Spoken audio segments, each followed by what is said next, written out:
Hello, I'm Kay, and today I'm going to be talking about the prologue to Malazan, Book of the Fallen, Book 4, House of Chains. About a month ago, I made a very long video talking about my thoughts on the third book, Memories of Ice. I thought it was very good. If you want to see my thoughts on that, you can.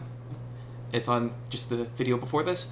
And this time, for this book, the past two books actually, I gave my thoughts on Dead House Gates and Memories of Ice. But this time, for this book, I would like to try and do kind of chapter by chapter. We're going to see how that goes. I may group chapters together, depending on how long chapters are. We're going to see how it goes. This is probably going to be a short one because I'm just talking about the prologue, and just some other stuff at the beginning of the book. Now, this book takes place, from my understanding, I don't know, I only read the back of it. This book takes place, from my understanding, in northern Guinea-Bacchus and the Seven Cities subcontinent, which I thought it was a whole continent, but it's a subcontinent. I know that because it says so on the map. Like, the first map, when you open the book, is of the Central Malazan Empire. You can see here. Focus, damn you. I have a new webcam. I'm too lazy to put up a graphic of it, so just look it up. But I didn't know that the Malazan Empire was so close to Seven Cities. That's kind of new. It's also kind of weird that the book is split between those two locations. Normally, these books seem to take place generally on one continent, but the scale of this just keeps getting bigger and bigger.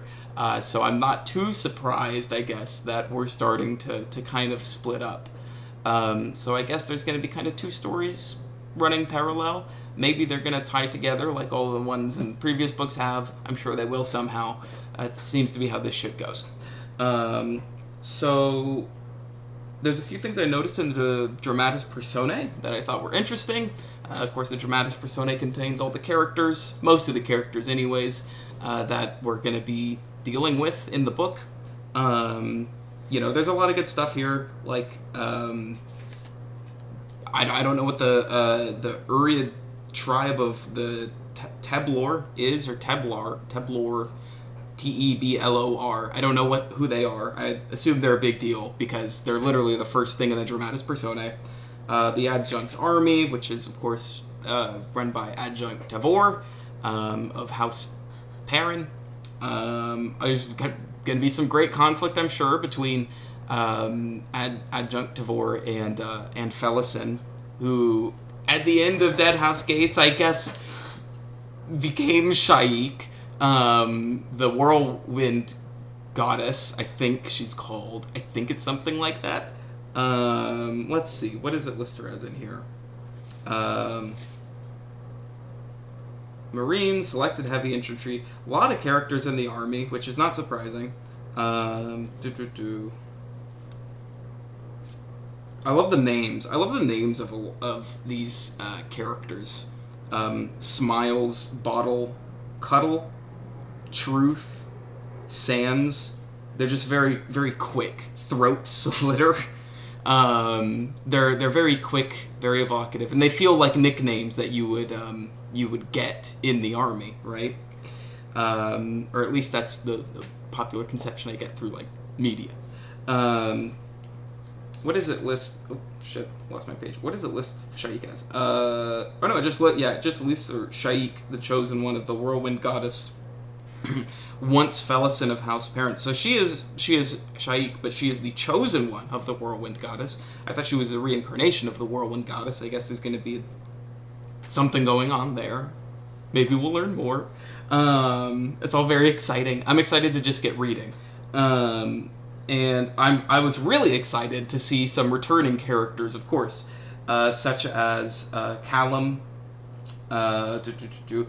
Crocus, who is now named Cutter, which is interesting, and it lists him as an assassin, which I believe in Dead House Gates it just listed him as a traveler. Yeah, it just lists Crocus, the Malazans list Crocus as a visitor from Darujistan. So he's now an assassin. In the first book, Gardens of the Moon, he was just a thief. I don't think he killed anyone. Perhaps he did indirectly. But that's interesting. Why did he change his name to Cutter? He's an assassin with Apsalar now. I know that there were some problems in the first book with his characterization, that he was annoying as fuck. And it got a lot better in the second book, but I think there was still some development that could have happened with him. I think he was a lot better, but I think I'm hoping that in this book, Steven Erikson will kind of figure out what to do with this character, because I really, despite how flawed he was in the first book, I want him to grow, and I want to see where he goes.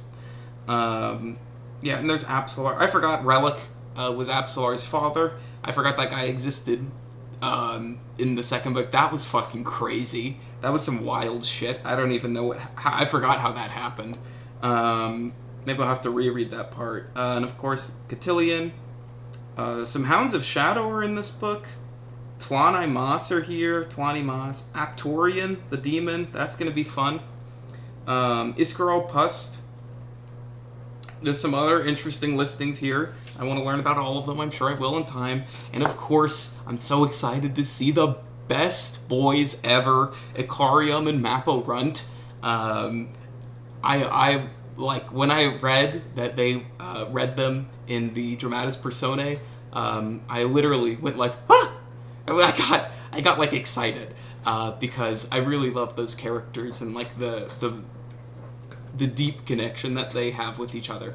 And God, the drama. Oh my God, I shed tears in the second book with their interactions and Mappo talking about Ikarium and Ikarium talking about Mappo. It's just so good. So that's all well and good. Really excited to see where all of that goes. So I want to talk a bit about the prologue, which we are introduced to Troll Singar, who is I wrote this down. He is a Tistidur. Tistidur. I know that because it says it in the Dramatis Personae. Otherwise, I wouldn't know what kind of person this is. And he is... Oh, okay, it doesn't open with us meeting Troll Singar. It actually opens with, like... We don't know Troll Singar is Troll Singar until, like, 5 or 6 paragraphs. First, it opens with this description of, like, the devastation of a massive, like, deluge of water from, I assume, a warren. I think it says it's from a warren, yeah. The coin-sized creatures had scarcely begun to make inroads on the bounteous feast the warren sundering had laid before them, which is also just a really good line. His prose is good, but it takes some deciphering on my part. I wasn't exactly sure what was going on. I actually read the prologue twice. Once like a week ago, and then I ordered the webcam ready to make the video, and then it got delayed, and then I read it again before recording this just now. So I believe this like warren opened up, all this like water poured open, I guess, and there's a line here about the inhabitants of the warren, who are short, squat, the flat feature, they got pale hair, it's long and loose, they got thick padded clothing on, so I don't know what's up with that. There's a lot of I don't know what's up with that. I'm excited, of course, to see where that goes. I remember in Dead House Gates, what were their names? They went into a shattered warren on a boat. There was Felison, Hiboric, Bawden. What's the name of that wizard? Culp. Wow, I remembered that. Poor guy. Ripped to a real one. Loved Culp. And of course the sailors, who were like gilded by the dragon fire or something, and we're on the brink of ascendancy in Dead House Gates when like Coltane broke one of their noses. So I know that they traveled in a warren there. I think, that warren was flooded. I forget who said that, but that warren was flooded. That might be connected to this warren that just dumped a bunch of water somewhere. I don't know where we are.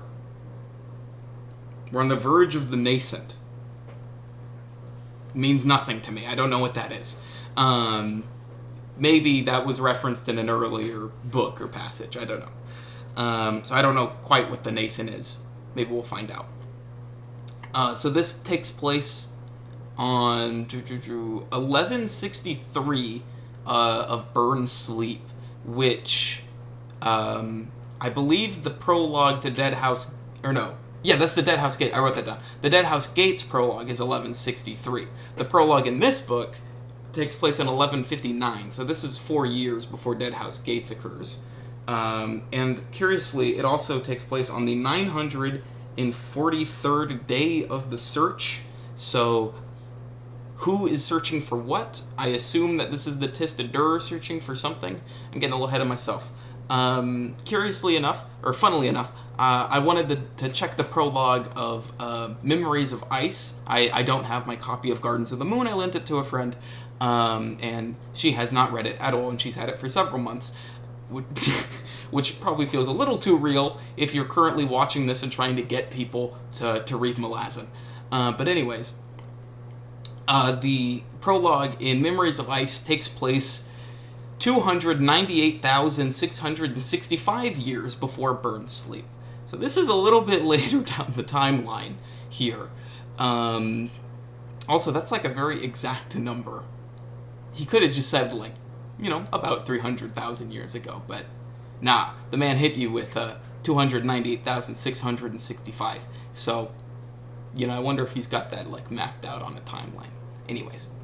I want to get into Troll Singar and the Tista-Dur and kind of what's going on here. I didn't really quite understand what was happening until my second reading, because I am apparently illiterate. Troll Singar has been, I don't know if kidnapped is the word, but he's been enslaved by his kin. They're just called his kin. Or his brothers, or something like that. And yet he had committed no crime. I assume, that's from his point of view. They sure seem to have believed he committed a crime, or at least one of them does, because they're tying him up to these, like, big rings that are on the like this wall of a city on the outside of this flooded warren or whatever. And they're shorting him. I don't quite know what's going on with, like, the binding aspect of this. Was a little hard to imagine in my mind.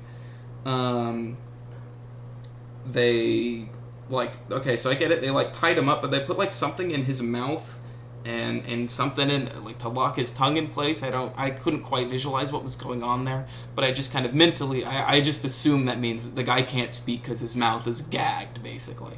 I wasn't exactly sure what that was, but then he gets shorned, where they draw, like, a circle on your forehead with it. Draw, I guess, is a kind way to put it. They carve a circle into your forehead with a dagger, and then they hit it with a sharp gash that slashes to the bone, which sounds unpleasant. And then they hack all your hair off, and then they put some ointment on you that makes you go bald, which that's terrifying. And then there's this good line. There's a really good it's all good, but there's a really good paragraph that kind of seals home what's happening here. The shorting was an absolute thing, an irreversible act of severance. He was now outcast. To his brothers he had ceased to exist. He would not be mourned. His deeds would vanish from memory along with his name. His mother and father would have birthed one less child. This was, for his people, the most dire punishment. Worse than execution by far. So, what's going on here is, like, a really big deal. Kind of reminds me of, like, Jehovah Witness, excommunication type stuff. So, pretty severe thing. Because they think that Trollsingar has committed a crime, which he does not seem to have. And over him, his kin start talking, and this interaction is confusing, probably by design.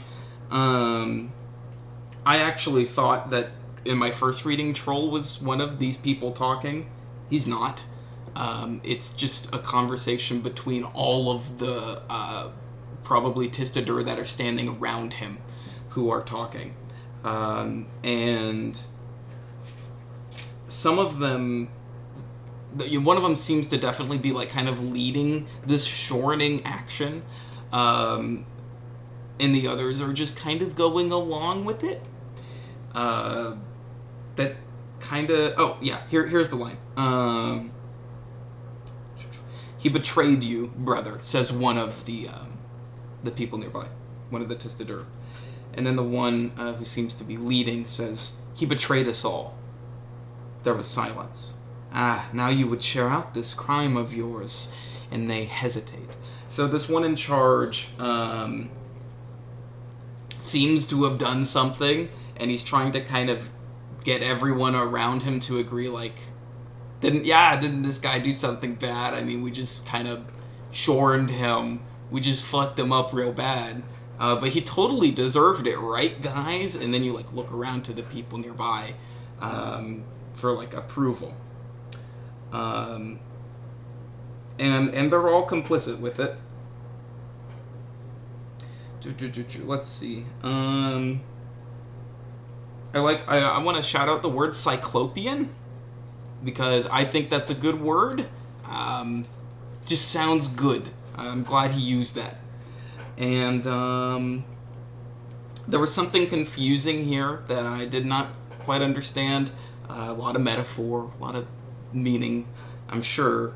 Among his people, it was a long-known truth, perhaps the only truth, that nature fought but one eternal war, one foe. That, further, to understand this was to understand the world, every world. And the use of every world there is interesting. Nature has but one enemy, and that is imbalance. The wall held the sea. And there are two meanings to this. My brothers, can you not see the truth of that? Two meanings. The wall holds the sea. For now.